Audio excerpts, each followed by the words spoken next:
Welcome to Revisit Books podcast, where we turn books into bite-sized wisdom you can use every day. Today, we're unpacking a book that has really profoundly changed the conversation for, well, millions of people around the world. Oh, We are exploring The Power of Now, a guide to spiritual enlightenment by Eckhart Tolle. a massive one. Absolutely. And if you've ever felt, kind of trapped by that nonstop chatter in your own head, then this discussion about Tolle's work might be, well, essential. Yeah, definitely. What makes it so powerful and honestly pretty unique is where it came from. Right. It wasn't born out of academic study or years of structured research. It actually came from this moment of just sheer intense despair in the author's own life. Yeah, Toll talks about his life before that point as just continuous inner turmoil, didn't he? He did, and it all kind of built up to this crisis point driven by this one thought looping over and over again, this unbearable thought. That thought, which he captures right in the book, it was just the ultimate statement of being totally alienated from oneself. I cannot live with myself any longer. Wow. And on the surface, it sounds like, maybe a typically depressive thought, but something shifted. The sudden awareness of that thought, it acted like a trigger, blowing up his old sense of self. That's such a key distinction. You really have to pause and think about that sentence, I cannot live with myself. Mm-hmm. It kind of forces this weird intellectual split, doesn't it? It makes you ask, okay, if the awareness, the conscious part, can't stand the self, that bundle of suffering and personality, then who are these two things at war? And which one's real? Which one's the phantom? Exactly. Which is the phantom? And that question, which came out of just extreme desperation, apparently led his consciousness to just withdraw, to pull back from identifying with that suffering mind. And the description of what happened next is pretty intense. He talks about this immediate physical feeling, like being pulled into a vortex of energy. Terrifying, he said. Yeah, huge fear initially.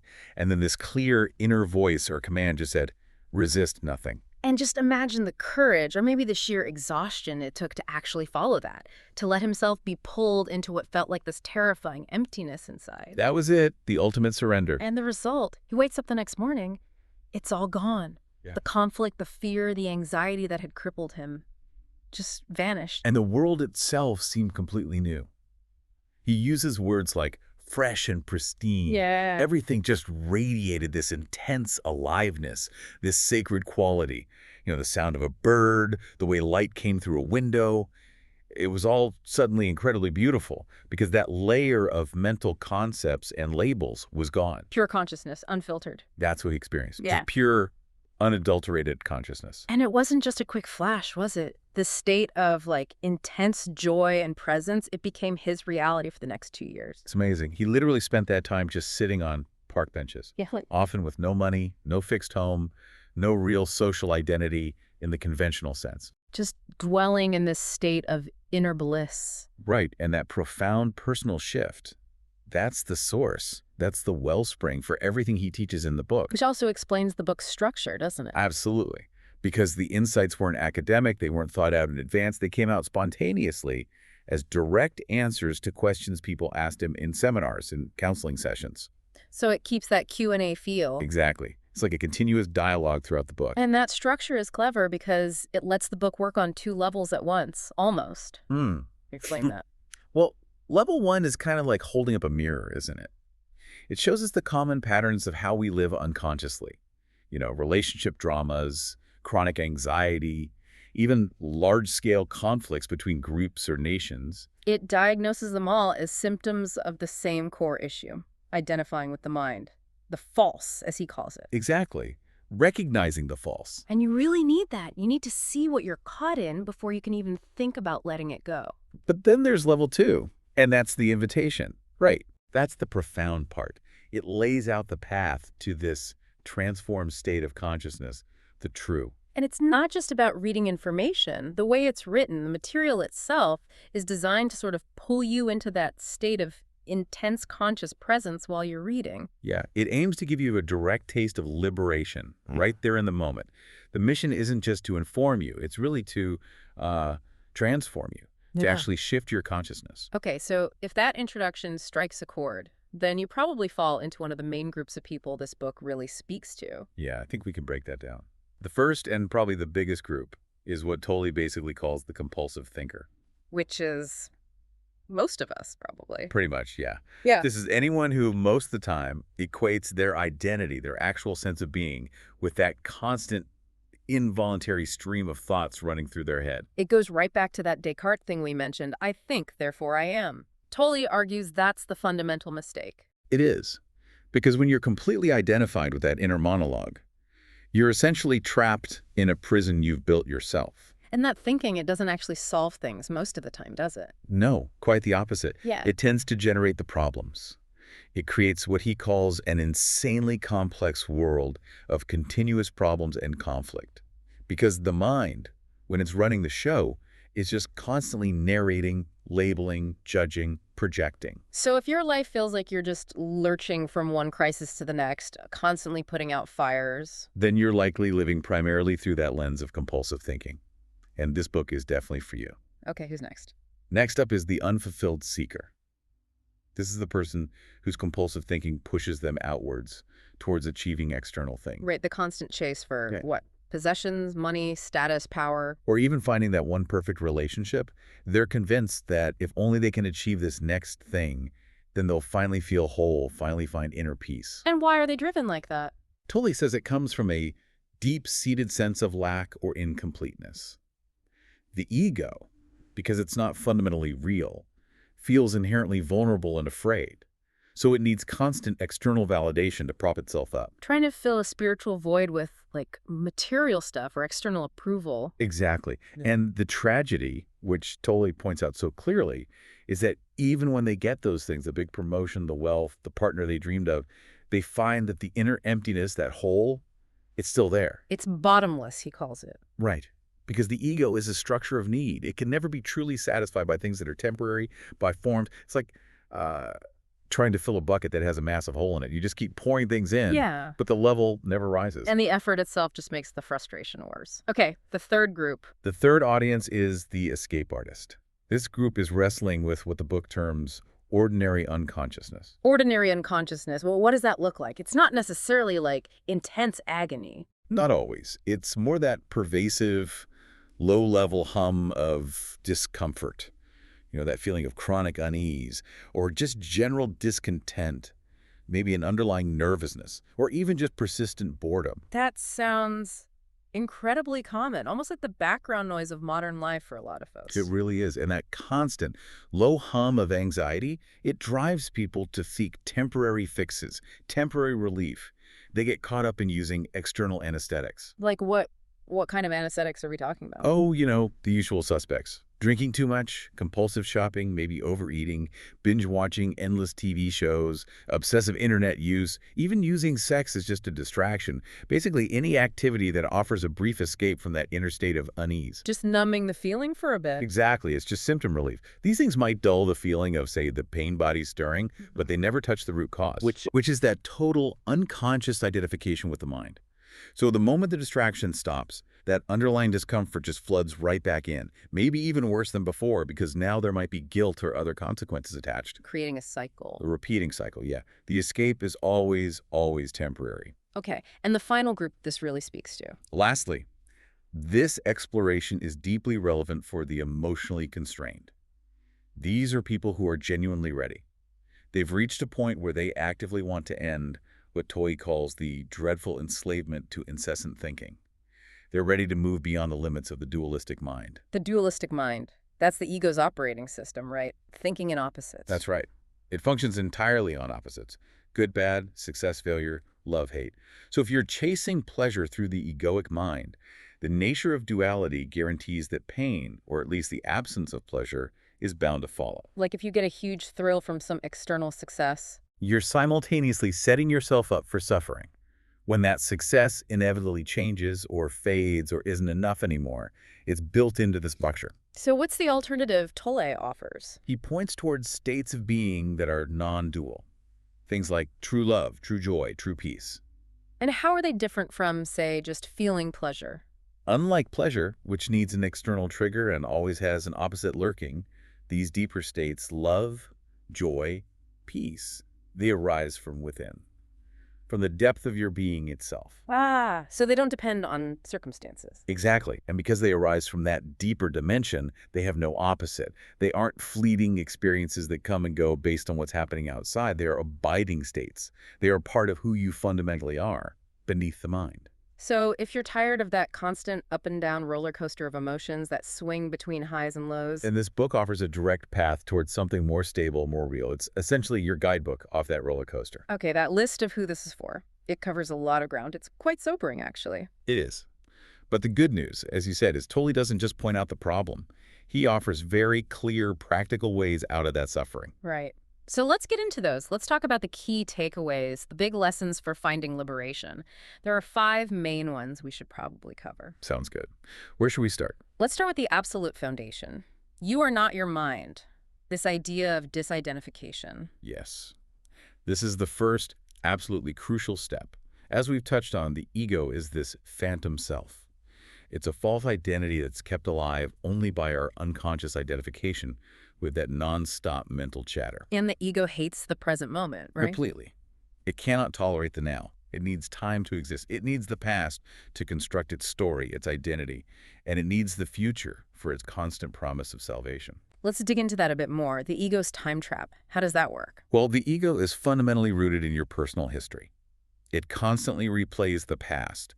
You know, who you were, what traumas happened, what successes you had, because that's what defines me in its eyes. My story. Your story, exactly. And at the same time, it's always projecting itself into the future. It's that little voice always whispering, okay, one day, when I finally get that So promotion, when the kids leave home or when I meet the perfect person. then finally I'm going to be okay. Then I'll be happy, then I'll be at peace. So the present moment right now just becomes what? A means to an end. Exactly, just a stepping stone. Something to get through to reach that promised future state where salvation supposedly lies. But the catch is, The catch is that true peace, true salvation, can only ever exist in the timeless now. So by constantly pulling you into the past or future, the ego ensures you never actually arrive. it's the perfect self-perpetuating trap, like a hamster wheel. Precisely, the definition of a hamster wheel. Okay, so if we're stuck on that wheel, how do we jump off? What's the practical step here? The book talks about becoming the watcher. Yes, this is the key practice. It requires learning to literally step back and watch the thinker. Watch the voice in your head. Yes. Listen to that involuntary monologue, all the opinions, the judgments, the worries, the plans, but, and this is crucial, you have to do it impartially. You become the silent witness, the observer. Not judging the thoughts themselves. No. Tolle warns about that. If you start condemning the thoughts, oh, that's a terrible thought, you're actually just letting the same mental voice judge itself. The identification is still happening, just one step removed. That's tricky. So just observe, even if the voice is saying something really critical or negative, maybe about someone else or even about yourself. Especially then. It's definitely harder then. But the breakthrough, the moment presence arises, happens when you have that sudden realization, hang on, there's this stream of thoughts, and here I am, listening to it. That feeling of, I am here, watching. Exactly. That I am, that felt sense of presence, it's not another thought. It arises from a deeper place, from beyond the mind. And what does that do, that moment of witnessing? It's consciousness, pulling its energy back from the mind forms, from the thoughts. It creates a space, a gap in that continuous mental stream. Like punching a hole in the noise. Sort of, yeah. And every time you manage to create that gap, even for a second, it strengthens the light of your own consciousness. The thought starts to lose its grip, its power over you, because your sense of who you are isn't tangled up in that mental noise anymore. Tolle suggests this is a huge deal, right? Like consciousness waking up from its own dream. He frames it as an event of potentially cosmic significance, yes. Consciousness realizing itself through us. Okay, but practically speaking, life is busy, we're stressed, we're rushed, we have deadlines, demands. How can we realistically maintain this watcher state when we're, in the thick of it? We can't just sit around observing our thoughts all day. That's a really important point. Yeah. And the beauty of it, according to Tolle, is that presence doesn't require passivity. It actually requires intensity of attention. Intensity, how so? You don't have to stop doing things. You just have to stop mentally labeling and resisting them while you're doing them. When you're engaged in a task, even washing dishes, you bring your full, non-resistant attention to the activity itself. Just be fully there with the action. Yes, That intensity of presence, that focused awareness on the now of the action, keeps the ego from taking hold. The mind can't easily latch onto a moment that's filled with intense, non-judgmental focus. So the watcher isn't separate from activity? No, the watcher is simply the underlying awareness, that is. It's the background consciousness that's always there, whether you're meditating quietly or navigating a busy street. You just have to tune into it. Okay, that makes sense. So first step, realize you're not your mind. Practice being the watcher. What's the second major takeaway? The second big one flows directly from the first, recognizing that time is the greatest obstacle to salvation. We need to really get the difference between practical clock time and what Tolle calls the destructive insanity of psychological time. Right, clock time is just practical stuff. Yeah, clock time is the tool we use to function in the world. Setting appointments, learning from a past mistake now so you don't repeat it, setting a goal now to work towards, paying a bill that's due tomorrow that's using clock time functionally, it's necessary and healthy. But psychological time? That's the problem, child. That's where all the suffering resides, basically. Psychological time is the mental compulsion to dwell almost entirely in the past, usually with guilt, resentment, or regret, or to live constantly in the future, usually with anxiety, anticipation, or grasping for some future fulfillment. The mind keeps telling you, you're not okay now, you're incomplete. But later, when X, Y, or Z happens... And you'll be okay. It's always deferring peace and fulfillment to a future that never arrives as the mind imagines it. And Tolle argues this isn't just a personal neurosis, it's a collective illness with devastating consequences. He does, and we have to look at the historical examples he sometimes touches upon, because they really highlight how dangerous psychological time can be when it operates on a mass scale. Think about ideologies that believe the ultimate good lay entirely in some future imagined utopia. Like communism or certain nationalist or racial ideologies. Exactly. These ideologies basically said the future ideal is so important, so perfect, that any amount of suffering or horror now is justified to reach it. The book mentions the staggering human cost, like the estimated tens of millions killed under various communist regimes. All in the name of a future paradise, a future idea of equality or purity. This core belief that a future heaven justifies creating a present hell is maybe the clearest, most deadly example of psychological time as a dangerous mental illness operating collectively. Wow. That really puts it in perspective. The macrocosm reflecting the microcosm. It really does. Because individually, we do the same thing on a smaller scale every single day, don't we? We commit these little acts of violence against our own present moment. How so? By sacrificing the potential joy or peace of the attend of some time, now for some future promise. We tell ourselves, okay, I'll relax after I finish this huge project, or I'll finally be happy when I retire. We're constantly undermining our present life in service of an idea about the future. Just like those destructive ideologies did on a massive scale. It's the same pattern. Okay, so this is why the key to liberation, the way out, is so simple yet radical. It is. The present moment holds the key to salvation. Full stop. Even your desire for freedom or enlightenment or fulfillment, that craving itself is the mind looking for salvation in the future, isn't it? Precisely. The real path isn't about striving or seeking out there or in the future. It's about completely dropping the whole seeking mindset and simply learning to become present. Now? This reminds me of those Zen stories. Exactly. That's the whole philosophy behind many Zen practices. Think about Zen masters asking those seemingly simple but profound questions. Like the one Tolle mentions, from Rinzai. Yeah, when Rinzai would slowly ask his students, what at this moment is lacking? He wasn't looking for a clever mental answer. That question is designed to completely bypass the conceptual mind. It forces your attention, intensely and immediately, deep into the now. And what happens to problems when you're fully in the now without the baggage of psychological time? They dissolve. Because problems, suffering, anxiety, they are fundamentally time-dependent. They need the past for regret and the future for fear. They literally cannot survive in the timelessness of the present moment. Like the Sufi saying Tolle quotes, Past and future veil God from our sight. Burn up both of them with fire.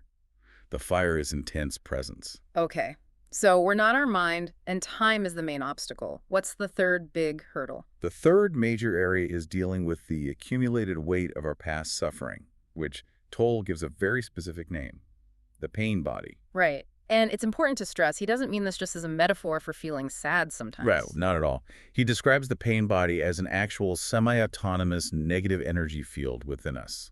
It's like this accumulation of all the unresolved emotional pain from our past, resentments, grief, anger, guilt, jealousy, you name it. And it gets lodged not just in our minds, but somehow in our physical bodies, too. Yes, lodged in the body and mind. Yeah. And crucially, he describes it almost like a psychic entity with its own drive for survival.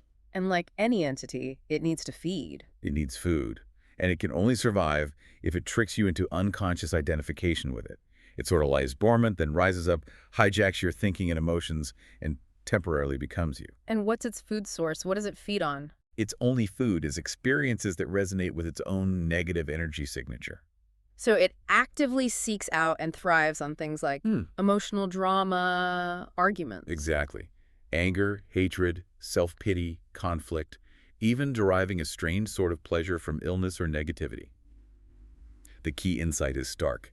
Pain can only feed on pain. It finds joy, peace, or presence completely indigestible. Totally indigestible. It repels it. Okay, so if this thing is lurking inside us, how do we deal with it? A critical practice must be learning to spot it when it wakes up. Absolutely. Recognizing the monster, as the outline puts it, you have to become sensitive to the very first signs of its awakening. What might those signs look like? Could be subtle at first. Oh yeah, very subtle sometimes. It might just manifest as a sudden wave of irritation over something trivial, Huh? or impatience snapping at a loved one. Maybe just a heavy, somber mood descends for no apparent external reason. Or it could be more intense. Definitely. It can flare up as a sudden, overwhelming urge to inflict pain, either on yourself through self-sabotage or by lashing out and hurting someone else. And if it manages to take you over completely, if you become identified with it, Then your thinking and your behavior become completely dictated by it, totally unconscious. You'll find yourself saying and doing things designed only to keep that pain cycle going. You might aggressively provoke a fight or wallow in victimhood just to generate the negative emotional energy the pain body craves. it's like being possessed in a way. That's a very apt way to put it. So what's the antidote? How do we dissolve it? The antidote is what Tolle calls the alchemy of presence. This is where the real transformation, the transmutation happens. Alchemy, turning lead into gold. Precisely. When the pain body arises, instead of identifying with it or resisting it, I shouldn't feel this, you bring sustained conscious attention to the feeling itself. Just feel it fully. Feel it fully as pure sensation in your body without mentally labeling it as bad or wrong or me. Mhm. That focused beam of conscious attention acts like light. It starts to sever the link between the pain body and your thought processes, which is what normally fuels it. So you don't fight the feeling, you just watch it, feel it with presence. Yes. And when you do that, the intense energy trapped in that raw, painful emotion, it doesn't get dissipated through drama anymore. Instead, it becomes, as he puts it, fuel for the flame of your consciousness. Wow. So you're literally transmuting suffering into awareness. That's the esoteric meaning of alchemy, applied psychologically. You turn the lead of suffering into the gold of presence. Is there a barrier to doing this? It sounds simple, but maybe not easy. The biggest barrier, and it's often deeply unconscious, is internal resistance. Many people have, without realizing it, built a significant part of their identity around their suffering, around their pain body.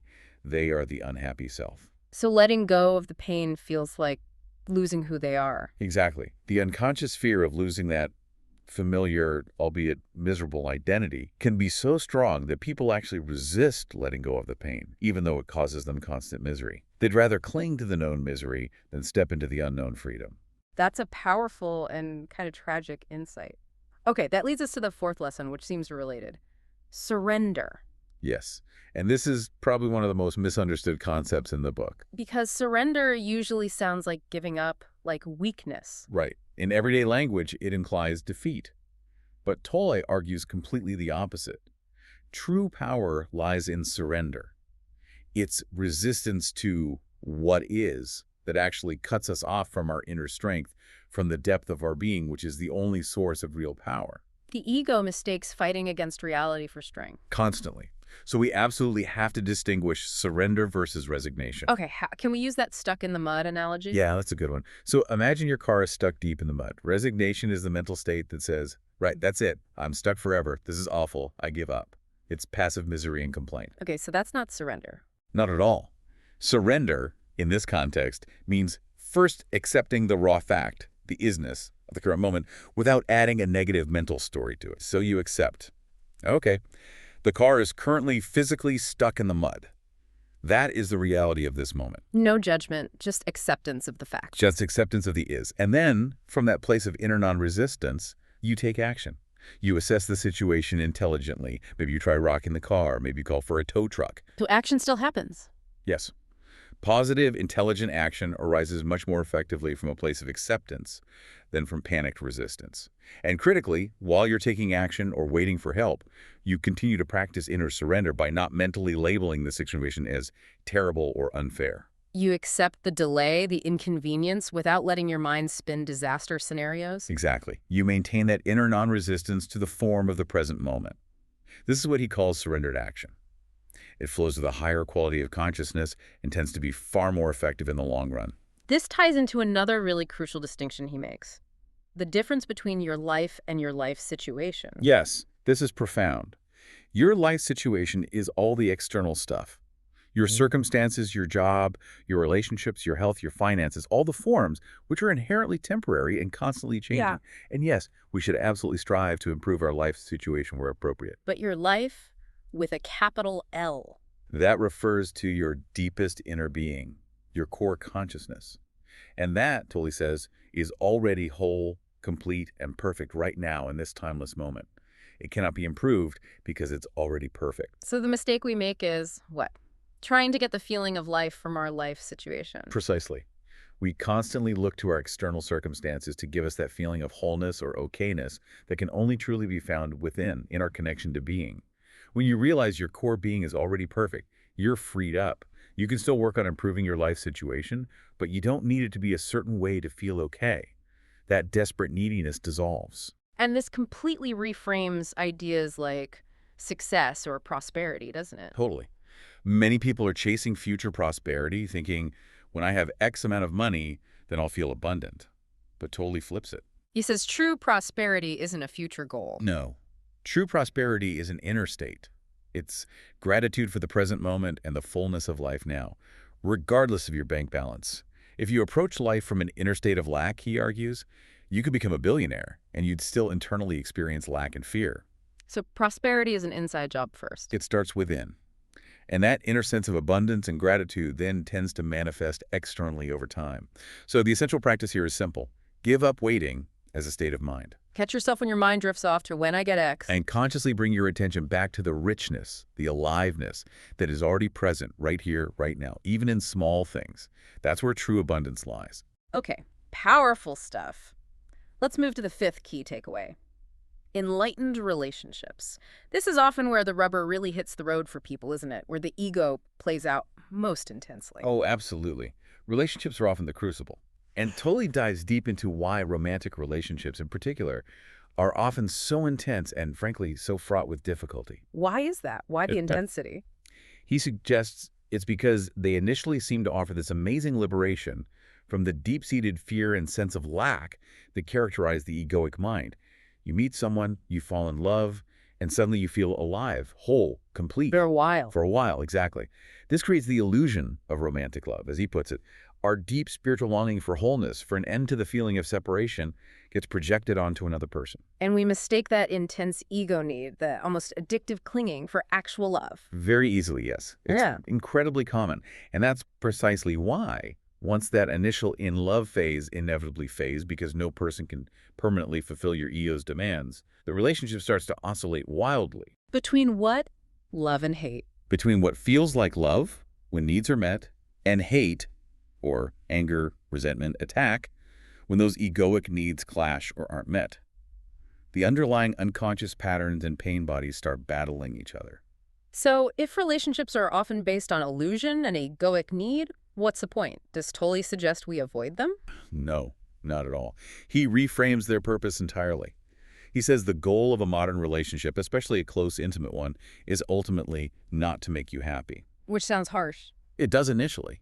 But the goal, he says, is to make you conscious. Ah, okay. How does that work? When the relationship inevitably triggers conflict, when it brings up all your stuff, the madness, as he sometimes calls it, those deep-seated unconscious patterns like jealousy, neediness, control, defensiveness, the desperate need to be right. Those moments aren't failures of the relationship. No. According to this perspective, those moments are golden opportunities for salvation. The relationship itself becomes a powerful spiritual practice, a sadhana, specifically designed by life to force your unconscious patterns into the light so you can become aware of them and transcend them. Wow. Okay, so when conflict flares up, what's the practice? What are you supposed to do? The practice is incredibly simple to state, but intensely challenging to actually do in the heat of the moment. It's Yeah. be the knowing rather than being the reaction. Be the knowing, meaning. Meaning, if your partner says or does something that instantly triggers a wave of anger or defensiveness or hurt in you, the conscious practice is to immediately take an inner step back, become aware, anger is here, or defensiveness is arising. Don't get swept away by the story about the anger. How dare they? Exactly. Don't engage with the thoughts fueling the emotion. Mhm. Instead, engage with the raw feeling of it in your body, the heat in your chest, the tightness in your jaw, the churning in your stomach. Just know it's there. That non-reactive awareness, that knowing of the emotion, what does it do? It creates a space, a still, quiet space around the emotional turmoil. And that space itself is transformative. It prevents the reaction from completely taking you over and dictating your words and actions. It allows the non-peace to just be observed. And in being observed without resistance, it starts to dissolve. And what about when you see unconscious behavior, pain body reactions in your partner? That requires immense presence. The practice, then, is to deliberately relinquish all judgment. You see the pain or the unconsciousness acting through them, but you don't make it who they are. You try to remain the clear, non-reactive space for them. That sounds like true compassion, holding the space without getting drawn into the drama. It is. And that sustained, non-reactive presence, Tolle suggests, is the most powerful catalyst for transformation in any relationship, for both people involved. If you can consistently hold that clear space of loving awareness, your partner literally cannot remain fully unconscious in relationship with you indefinitely, because their pain body needs conflict to feed. If you're not providing the reaction, the drama, the fight it craves, it starts to starve. So one of two things tends to happen. Either they will begin to awaken themselves in response to your presence, More. or the unconscious patterns in them will find the relationship intolerable because it's no longer meeting their need for conflict, and they may leave. But either way, the presence acts as the transforming agent. This leads to a really radical idea he mentions towards the end Yeah. about giving up the relationship with yourself. What does that mean? Yeah, that's a deep one. In enlightenment or deep presence, the fundamental mind-created split within us, the duality between the I who judges and the myself who is judged, gets healed. There's no longer this internal battle. So giving up the relationship with yourself means? It means you stop doing things to yourself internally. You stop judging yourself, stop defending a conceptual image of yourself, stop feeling sorry for yourself, stop criticizing yourself. That whole internal drama just ceases. And when that internal relationship dissolves, Then Tolle makes this bold claim. All your other relationships will be love relationships. Because there's no longer an egoic self needing to protect itself, validate itself, or get something from others. You simply are relating to others from a place of open presence. wow, that's quite a vision for relationships. It really is a complete transformation. Okay, let's try and pull this all together. As we step back and look at all the threads in this discussion, what's the absolute core message here? It's both incredibly profound and, in a way, stunningly simple, isn't it? Mhm. The path to what we might call salvation, meaning freedom from fear, from suffering, from that sense of lack, and the ability to know the fullness of life, it boils down to the radical realization that, in the deepest sense, you are there already. You don't need to get somewhere else. No. Yeah. The only thing that prevents you from knowing that wholeness now is your mind, primarily its obsession with psychological time. The mind's always telling you, not yet. You need to find something, achieve something, acquire something, become something different in the future. Right. But the fundamental truth is, the only point of access you ever have to your being, to that wholeness, to God, whatever word you use, is right now. The present moment. And the book really stresses that this isn't just a nice idea for personal well-being. It frames this shift in consciousness as urgent, as vital. He does. He talks about it not just as an individual path, but as part of a profound transformation occurring in the collective consciousness of humanity. A necessary quantum leap, almost. Essential for our survival as a species, even. That's the implication.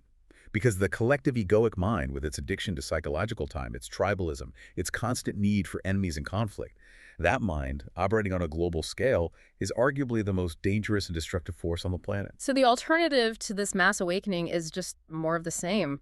Or worse. likely increasing levels of confusion, conflict, violence, ecological destruction, Yeah. collective madness, essentially. Yeah. The fact that teachings like these are spreading so widely that millions are engaging with them, he sees as a hopeful sign that this new consciousness is emerging. So our primary task isn't necessarily trying to fix all the external problems first. No, according to this view, the primary task is internal. It's awakening out of our deep identification with form, with thoughts, emotions, external circumstances, the whole world of concepts, and realizing the formless dimension within right now. Okay, so maybe a final thought to leave everyone with. If we accept this potential, this urgency, Mhm. what's the smallest, most immediate thing we can do, like today, to start contributing to this shift, to starving that collective ego? That's a great question. Maybe it's just this.